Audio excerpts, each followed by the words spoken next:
Hola jóvenes, en la semana número 1 nosotros íbamos a ver dos temas, lógica de programación y algoritmos. Por ahí en el cuadro de la sesión número 1 íbamos a tratar lo que es el test de estilos de aprendizaje y el anexo número 2 que era la evaluación diagnóstica. Era lo que ustedes me iban a subir como evidencia. En cuanto a la sesión número 2 ya nos íbamos a adentrar en este tipo de tema, lo que es la lógica de programación y qué son los algoritmos y cuáles son sus características, entre otras cosas. Bueno, lo que ya les había mencionado es que un algoritmo, pues obviamente es una secuencia de instrucciones o una serie de pasos que me ayudan a resolver un problema o ejecutar una tarea, ¿sí? Que viene siendo también un problema. Entonces, ¿para qué me sirve la lógica de programación? Obviamente para verificar que esa secuencia de instrucciones lleve una coherencia, es decir, que no me vaya, por ejemplo, al último paso diciendo, voy a, en el problema que yo les decía en la clase anterior, voy a hacer las papas fritas, pero a lo mejor primero pues voy a poner el aceite. Ok, pero ¿dónde lo vas a poner? Ah, en el sartén y me regreso al primer paso. Entonces, a eso me ayuda la lógica de programación, a ordenar yo todos mis pasos para tener un algoritmo eficaz. Este es el problema que ya habíamos visto, el algoritmo de las papas fritas, que tenía que llevar yo una secuencia de pasos para poder realizar las papas fritas, luego retirarlas y servirlas. Ya no me voy a tomar mucho tiempo aquí explicándolo porque ya lo había explicado en una sesión que tuvimos por ahí en videollamada. En cuanto a la flor y en el roble también se los traté de explicar.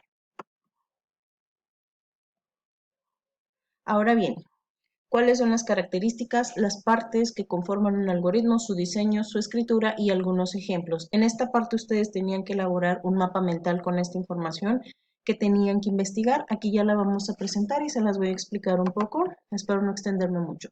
Bueno, las características de un algoritmo es que tiene que ser preciso, es decir, que tiene que llevar un orden, como ya se los había mencionado, de cada paso, ¿sí? Debemos indicar el orden en que va, poniéndole números, identificándolos y obviamente todo tiene un inicio y tiene un final. Debe ser definido, es decir, que si yo sigo ese mismo algoritmo varias veces, me tiene que dar el mismo resultado y tiene que ser finito. Es decir, que tiene que tener un número determinado de pasos, no puedo tener 1.000.000 de pasos y aún así no haber resuelto el problema. Las partes que me conforman un algoritmo, bueno, es su entrada, es un proceso y una salida. La entrada son los datos que yo voy a darle a mi algoritmo, a decir, con estos vas a trabajar. El proceso viene siendo lo que yo voy a hacer con esos datos, cómo los voy a manejar. Si estamos hablando obviamente de las papas fritas, pues aquí es llevar a cabo lo de la cocción, ponerle sal y retirarla del aceite, ¿sí? Y mi salida, que es lo que voy a tener la ejecución de mi tarea terminada, por así decirlo. Entonces, en este caso, pues sería la terminación del plato. Luego tenemos el diseño.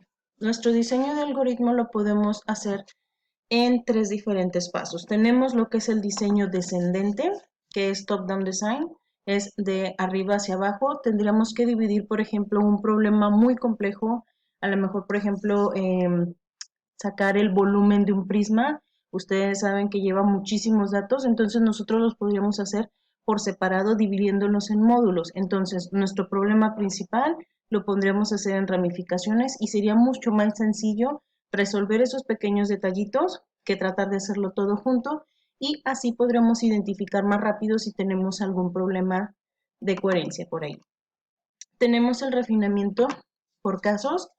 En esta estructura lo que hacemos es que nosotros dividimos nuestra entrada, nuestros procesos y luego nuestra salida. ¿Por qué? Vamos afinando los detalles. Eso es lo que trata este tipo de estructura. Refinar, hacer más legible nuestro algoritmo. Y por último tenemos lo que son las representaciones gráficas, por así decirlo, de un algoritmo. Nosotros ya conocemos lo que es el diagrama de flujo y el pseudocódigo.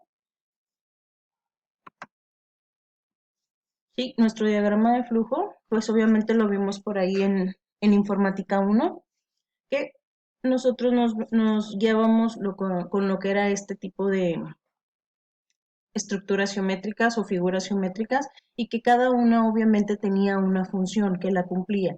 Y nuestro pseudocódigo, que es un tipo de algoritmo, pero que ya tiene un lenguaje más acercado a un lenguaje de programación más cercano. Y tenemos los diagramas NS, ¿sí? Esto es un tema nuevo que nosotros vamos a manejar, son los diagramas Nassier-Schneiderman.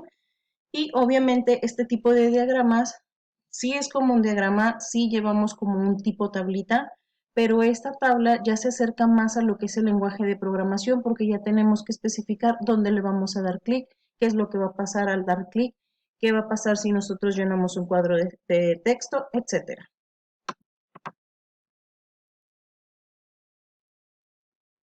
Nuestra escritura de un algoritmo. Bueno, ¿cómo se escribe nuestro algoritmo? Como ya mencionamos antes, los algoritmos consisten en realizar una descripción paso a paso y obviamente deben ir seguidas en una secuencia, en un orden, y se pueden ejecutar una sola operación a la vez. Es decir, mientras estoy ejecutando el paso 1, no puedo ejecutar ni el 2, ni el 3, ni el 4 hasta que se termine el número 1 y así sucesivamente.